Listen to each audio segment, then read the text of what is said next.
بسم اللہ الرحمن الرحیم۔ سوال زیر بحث یہ ہے کہ اگر پی ٹی آئی کو انتخابی میدان سے نکال دیا گیا تو کیا نون لیگ اور پیپلز پارٹی ایک دوسرے سے متصادم ہوں گی اور اسی طرح ایک دوسرے کے لتے لیں گے؟ یہ لوگ جیسے کہ لیا کرتے تھے اسی طرح الزام تراشی کریں گے، جیسے زرداری صاحب نے کہا تھا کہ اب نواز شریف سے اگر ہم صلح کریں گے تو خدا بھی ہمیں معاف نہیں کرے گا، اور مشہور ہے جملہ ان کا شہباز شریف صاحب کا کہ اسے لاہور اور لاڑکانہ اور پشاور اور کراچی کی گلیوں میں اگر میں نے گھسیٹوں تو میرا نام شہباز شریف نہیں ہے۔ تو اس سوال کا جواب بہت سادہ ہے۔ اقتدار کے مزاج میں مرکزیت ہوتی ہے۔ اگر عمران خان کو میدان سے نکال دیا گیا، جو سہل نہیں ہے، میں نہیں سمجھتا کہ نکالا جا سکے گا، تو جوتیوں میں دال بٹے گی لازماً۔ بر صغیر کی تاریخ ہمیں بتاتی ہے، بر صغیر ہی کی نہیں، بہت سے ملکوں کی تاریخ ہمیں بتاتی ہے کہ یہ وہ اقتدار، وہ بے رحمانہ کھیل ہے جس میں بیٹے باپ کو اور باپ بیٹوں کو معاف نہیں کرتا۔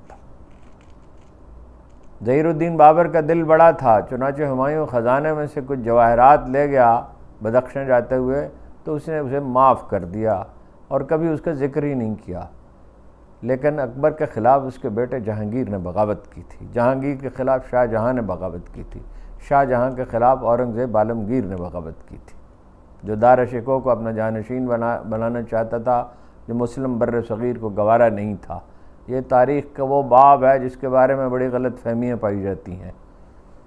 عام طور پہ یہ سمجھا جاتا ہے کہ سازش کے ذریعے اور ایک بے رحمانہ طریقے سے دارا شکوہ کو اس نے شکست دے دی۔ دارا شکوہ کے اٹالین توپچی کی لکھی ہوئی کتاب موجود ہے جس میں وہ کہتا ہے کہ دارا شکوہ ایک بدتمیز آدمی تھا، اپنے جرنیلوں کو ڈانٹ ڈپٹ کرتا تھا اور بے صلاحیت آدمی تھا۔ دوسری بات یہ ہے کہ مسلم بر صغیر اورنگزیب عالمگیر کا حامی تھا۔ دوسروں کا تو ذکر ہی کیا، سلطان العارفین سلطان باہو اس کے پرجوش حامی تھے، ان کی کتاب موجود ہے اورنگ نامہ، کوئی چاہے تو ان کے جانشینوں کے پاس جا کر دیکھ لے۔ اس زمانے میں چھپی ہوگی، پرنٹنگ پریس تو نہیں تھے، ہاتھ سے اس کے نقول تیار ہوں گے، انہوں نے اورنگزیب عالمگیر کی حمایت کی تھی۔ خیر یہ ایک دوسری بات ہے، لیکن اقتدار ایسی چیز ہے جس کے لیے کوئی کسی کو معاف نہیں کیا کرتا۔ نواز شریف صاحب مریم نواز کو وزیر اعظم بنانا چاہتے تھے، اب انہیں امید ہوئی ہے کہ ممکن ہے ان کے خلاف مقدمات واپس لے لیے جائیں، اس لیے کہ ججوں کے عدالتوں میں احتیاط کی حدود خوف سے جا ملی ہیں، اور اندازہ یہ ہے کہ انہیں بھی اجازت مل جائے گی، جہانگیر ترین کو مل جائے گی، اور اگر نہیں ملتی ہے تو وہ مریم نواز کو بنانا چاہیں گے۔ زرداری صاحب اعلان کر چکے ہیں کہ وہ بلاول بھٹو کو وزیر اعظم بنائیں گے۔ اللہ کی کتاب میں لکھا ہے کہ اولاد ایک فتنہ ہے، یہی فتنہ ہے۔ سردار عبدالقیوم خان جیسا شخص اپنے بیٹے کو پارٹی کا صدر اور وزیر اعظم بناتے ہوئے اس دنیا سے چلا گیا، اور اس کے نتیجے میں مسلم کانگریس تباہ ہو کر رہ گئی۔ حالانکہ ان کے صاحبزادے جو ہیں تو وہ تو بلاول کے مقابلے میں کہیں زیادہ باصلاحیت آدمی تھے۔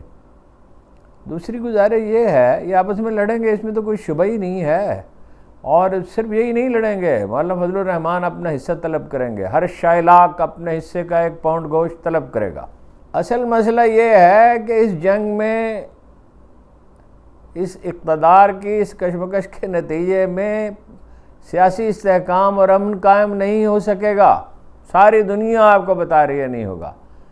اور یہ کیسی حکومت ہوگی جس میں صرف 25-30% آبادی کی نمائندگی ہوگی؟ اور میرا خیال ہے کہ جعلی ووٹوں کی بات تو دوسری ہے، زیادہ سے زیادہ 10-12% پولنگ ہوگی، اتنی بھی شاید مشکل سے ہو، جیسے کہ کراچی میں ہوا۔ کراچی کے لوگوں نے بائیکاٹ کیا ہے بلدیاتی الیکشن کا عملاً، اور وہ ٹھیک سمجھ رہے تھے، عام آدمی کی وزڈم بعض اوقات لیڈروں سے بہتر ہوتی ہے، وہ ٹھیک سمجھ رہے تھے کہ ایک نری جیل سازی ہے، ایک حلقہ انتخاب 45,000 کا، ایک 15,000 کا ہے۔ پیپل پارٹی کو ملے 3 لاکھ ووٹ، اور پی ٹی آئی کو، جماعت اسلامی کو ملے 9 لاکھ ووٹ، یہ شاید 12 لاکھ ووٹ ملے، اور اس کے باوجود ملے کہ ہر طرح کی دھاندلی کی گئی، اور 14 سیٹیں تو ایسی ہیں جو رزلٹ تبدیل کر کے ہتھیا لی گئیں جماعت اسلامی کی، اور کچھ پی ٹی آئی کی بھی ہتھیا لی گئیں۔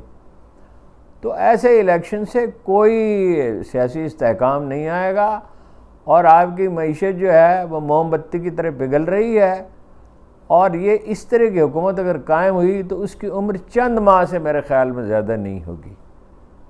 اب قوم اس وقت سہمی ہوئی ہے، خوف کا دورہ ہے، عدالتیں جو ہیں وہ کوئی انیشیٹو لینے کے لیے تیار نہیں ہیں، اور میڈیا کا حال تو آپ دیکھ ہی رہے ہیں۔ کوئی صلاح الدین تو کیا، مدیر تکبیر کی بات کر رہا ہوں، صلاح الدین تو کیا جو 2 برس مقتل میں کھڑے رہے اور شہید کر دیے گئے، اب کوئی مجید نظامی بھی ہمارے درمیان نہیں ہے، کوئی خطرہ مول لینے کے لیے تیار نہیں ہے۔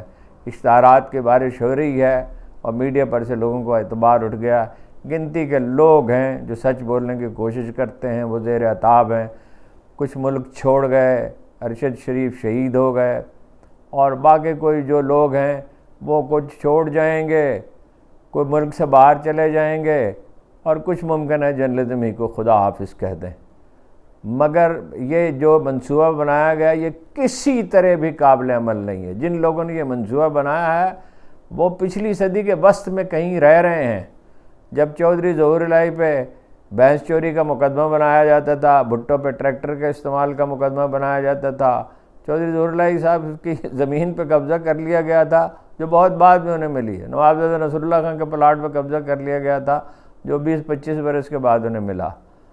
تو یہ اقبال نے کہا تھا کہ کیا زمانے میں پنپنے کی یہی باتیں ہیں۔ تو اس منصوبے پہ نظر ثانی کرنا ہوگی۔ عمران خان مذاکرات کی پیشکش کر چکے ہیں، اس پیشکش پر سنجیدگی سے غور کرنا ہوگا۔